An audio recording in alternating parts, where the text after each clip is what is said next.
തിരുവനന്തപുരം ജില്ലയിലുള്ള ഒരു പ്രധാനപ്പെട്ട മുരുക ക്ഷേത്രമാണ് ചാക്കയിലുള്ള ശ്രീ ബാലമുരുക സ്വാമി ക്ഷേത്രം. ഈ ക്ഷേത്രത്തിലെ ഒരു തൈപ്പൂയ മഹോത്സവം വളരെയധികം പ്രാധാന്യപ്പെട്ടതാണ് കേട്ടോ.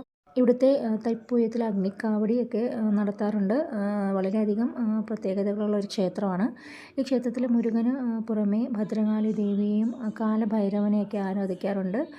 കാലഭൈരവൻ്റെ മുമ്പിൽ കുമ്പളങ്ങ ദീപം കൊളുത്തുന്ന വഴിപാടൊക്കെ സാധാരണയായിട്ട് ക്ഷേത്രങ്ങളിൽ കണ്ടുവരാറില്ല തിരുവനന്തപുരത്ത്. അപ്പം ഇത്തരം കാര്യങ്ങളൊക്കെ നടത്തുന്ന ഒരു പ്രധാനപ്പെട്ട ക്ഷേത്രമാണ് ഈ തിരുവനന്തപുരത്തുള്ള ഈ ബാലസുബ്രഹ്മണ്യ ക്ഷേത്രം.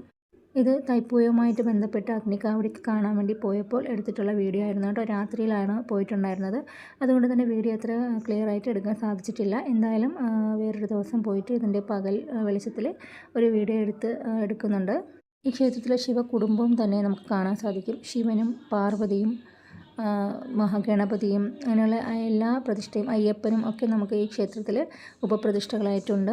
മാത്രമല്ല ശ്രീകൃഷ്ണനും കാലഭൈരവനും ഗുരുദേവനും കന്നിയും ഒക്കെ ഈ ക്ഷേത്രത്തിൽ കാണാൻ സാധിക്കും. സാധാരണ ക്ഷേത്രങ്ങളിൽ നിന്ന് വ്യത്യസ്തമായിട്ട് ഈ ക്ഷേത്രത്തിലെ ഇവിടുത്തെ സ്വാമിക്ക് മുരുകൻ്റെ അനുഗ്രഹം വരാറുണ്ട്.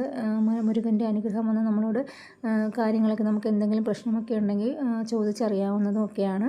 അപ്പോൾ ഇത്രയുള്ള ഇന്നത്തെ വീഡിയോ ഇഷ്ടപ്പെടുകയാണെങ്കിൽ ചാനൽ കൂടി ഒന്ന് സബ്സ്ക്രൈബ് ചെയ്യണേ. Thank you.